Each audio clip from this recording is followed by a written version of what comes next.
area, 50, 55 mile per hour wind gusts. We had many higher mountain peaks that had 70, 75 mile per hour wind gusts.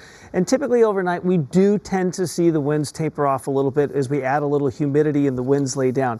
That doesn't mean that we are done. Now, there's some good news. I do think the wind event won't be as long, so I don't think the winds are going to taper off.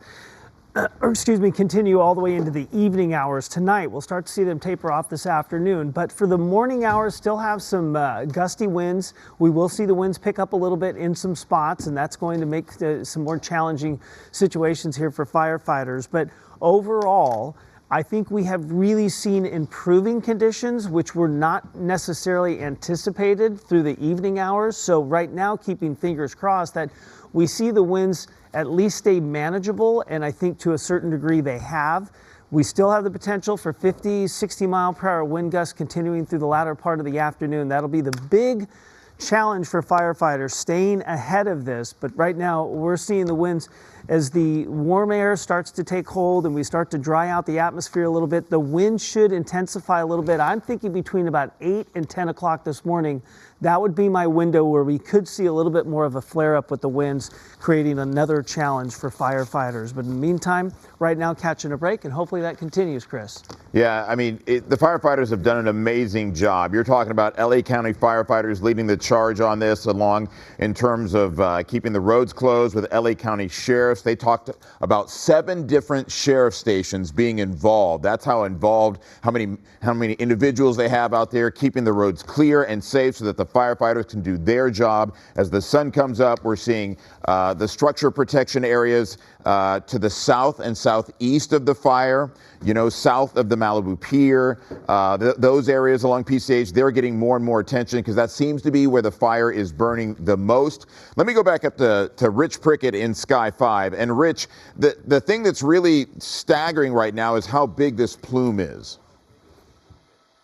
Yeah, it certainly is. I mean, it's, you know, it's just like a marine layer out here. It's just, you can't see through it. It's just stagnant. It's just a blanket here all across Malibu. As far as I can see to the west, it is just socked in here. So that's just making things more difficult, not only for us to see down here, but, you know, you got those fire attack helicopters that are down there that are trying to make their way through this area. They're trying to not only drop water, but on occasion, you know, we have those air attack helicopters or planes that might try and make their way into the area. And if they don't have special cameras, it's going to be hard to update, you know, acreage and give reports down to the battalion chiefs that are down on the ground. But it's just really just stagnant right now over Malibu. You can imagine the air quality down there for not only the people that are in their homes here, the firefighters, members of the press, anyone that's down there. I mean, they're all breathing this in, and it's really just socked in here. So the winds are blowing from the north towards the south, right towards the ocean. And right now what you're seeing here is the fire on the eastern side that is continuing to spread. Chris. Rich, Eric Spielman, along with Jessica Holmes and Mark Kriske here as we continue our coverage of the Franklin fire in the Malibu area, burning out of control, 0% containment at this point, about 1,800 acres, and we understand that there were structures that were damaged or destroyed by this fire earlier.